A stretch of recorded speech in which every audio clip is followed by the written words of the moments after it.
আসসালামু আলাইকুম রহমতুল্লাহ। সবাইকে ঈদ মোবারক। যদিও অনেক আগেই চলে গেছে ঈদ, তবুও ঈদের পরে আমার প্রথম ভিডিও, সেই জন্য সবাইকে ঈদ মোবারক। আজকে কিছু শেয়ার করব ঈদের ছুটিতে কাটানো কিছু মুহূর্ত। তো এই যে দেখতে পাচ্ছেন, আমরা ঘুরতে গেছি। ঈদের পরের দিন একটু বের হয়েছিলাম। তো আমার বাচ্চা মাদ্রাসা বন্ধ দিয়েছে 12 দিন। তো এই 12 দিন নানু বাড়ি যেতে চেয়েছিল, কিন্তু ওর বাবা কিছুতেই যেতে দেয় নাই, বলছে ওকে ঢাকা শহর ঘুরাবে। এই জন্যই কিন্তু আর নানু বাড়ি যেতে দেয় নাই। যাই হোক, ঈদের আগে থেকেই তো বন্ধ ছিল। তো দেখা যায় ওর বাবা শুধু ঘুমায় আর ঘুমায়, সারাদিন ঘুমায় ঘুমায় ঘুমায় কাটায়। বাচ্চা আর কোথাও যেতে পারতেছে না, ওর মনে অনেক কষ্ট।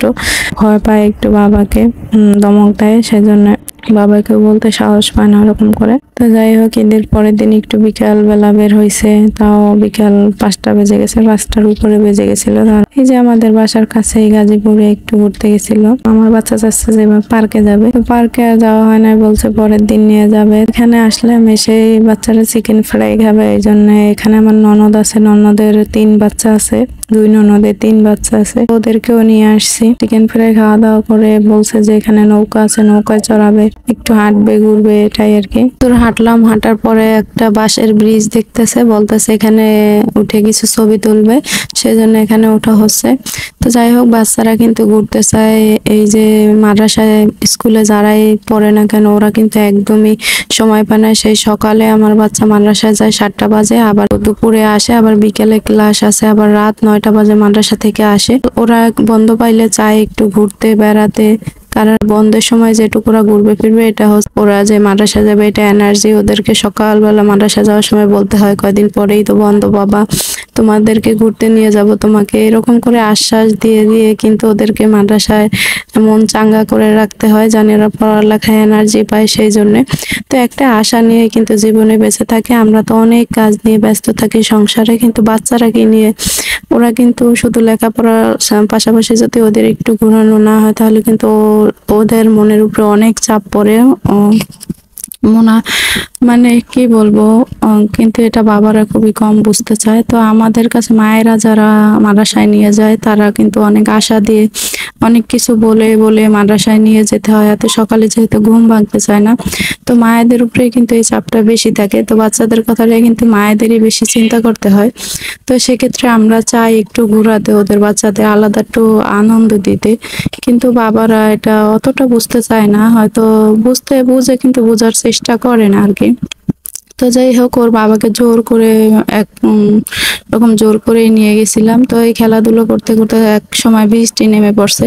তো এখানে একটা মাজারের মতো একটা ঘর আছে, তো এখানে আমরা কিছুক্ষণ দাঁড়াইছি। কিছুক্ষণ দাঁড়ানোর পরে দেখতেছিলাম আর কি, যখন ওরা খেলছিল তখন দেখতেছিলাম পাশে কিছু কলা গাছ আছে।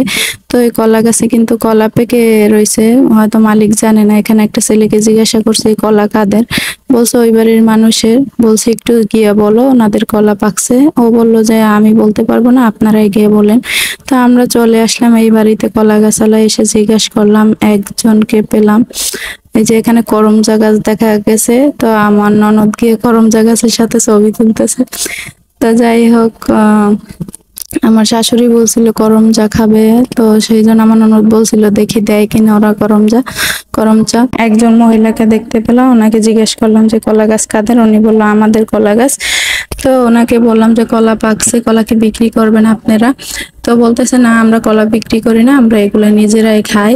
তো ঠিক আছে, জানলাম বিক্রি করুক আর না করুক, ওনারা জানলো আর কি কলা পাকছে, ওনারা না জানলে হয়তো পাখি খেয়ে ফেলবে, সেই জন্যই বলতে আসলাম। বৃষ্টি হালকা হালকা পড়তেছে, তো ওনাকে জিজ্ঞেস করলাম যে এই করমচা গাছ কাদের, উনি বললো আমাদেরই, এখান থেকে নিতে পারেন, কোনো সমস্যা নাই। কিছু করমচা আর কি ছিটতেছিলাম, হালকা বৃষ্টিও পড়তেছে, মোবাইলে পানি পড়বে, এই জন্য হালকাভাবে ধরে আর কি আমরা কিছু করমচা আর কি তুললাম।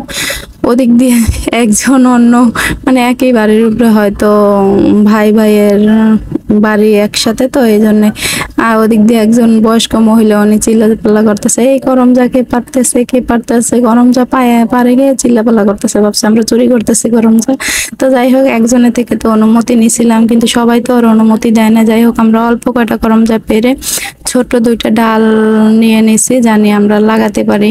এই করমচা ডাল লাগালে বৃষ্টির সময় নাকি হয়, তো সেটা ট্রাই করতে 2টা ডাল ভেঙে নিলাম।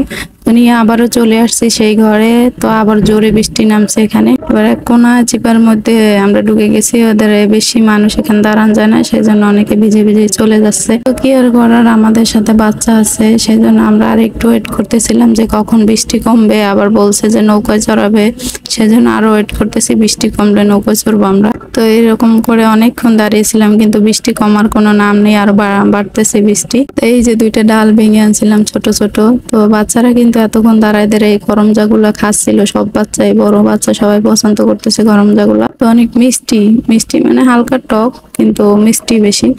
তো যাই হোক, এভাবে অপেক্ষা করার পরে একটু বৃষ্টি বিরতি পেয়ে আমরা কিন্তু বের হয়ে গেছি, যে আমরা এখন এই শুধু অটো পর্যন্ত যেতে পারলেই হলো, পরে অটোতে উঠে চলে যাব। তো সেই জন্য আবার সবাই বের হয়েছি। বের হওয়ার 1 মিনিট পরেই আবার এমন ঝুম বৃষ্টি নামছে, তখন তো আমাদের ক্যামেরা চালু করার কোনো অপশনই নাই। তো যাই হোক, আমরা 1 মিনিট যাওয়ার পরে বৃষ্টি তো নামছে, বৃষ্টিতে ভিজে ভিজে শেষ মাসে আমরা অটোতে করে বাসায় চলে আসছি, আর ভিডিও করা হয়নি। যাই হোক, এতক্ষণ কষ্ট করে যারা ভিডিওটি দেখছেন অবশ্যই একটা লাইক দিয়ে যাবেন, আর কমেন্ট করে জানাবেন আমার ভিডিওটি কেমন লাগলো। আর আমাদের চ্যানেলের পাশে থাকলে অবশ্যই আমাদের চ্যানেলটি সাবস্ক্রাইব করে দিবেন। আল্লাহ হাফেজ, আসসালামু আলাইকুম রহমতুল্লাহ। লাইয়ে কি হলো, তো গোড়াই নামতেছে।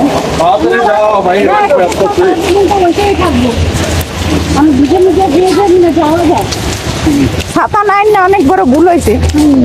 ছাতা আনতাম, রিল্যাক্সে হাঁটতে হাঁটতে যাওয়া যেত। বের হইলে ছাতা না লাগবে, ছাতা নিলে ছাতা নিয়ে একটা এনজয় করে হাঁটা যেত। কি ওলা পানি মজা করে হাঁটতো না, গাড়ি নেই, রাস্তায় কিছু নেই।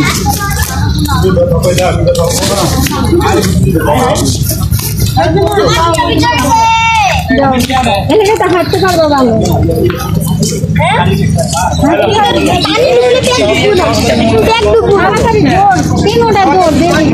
পানি ঢুকবো, ঢুকবো না।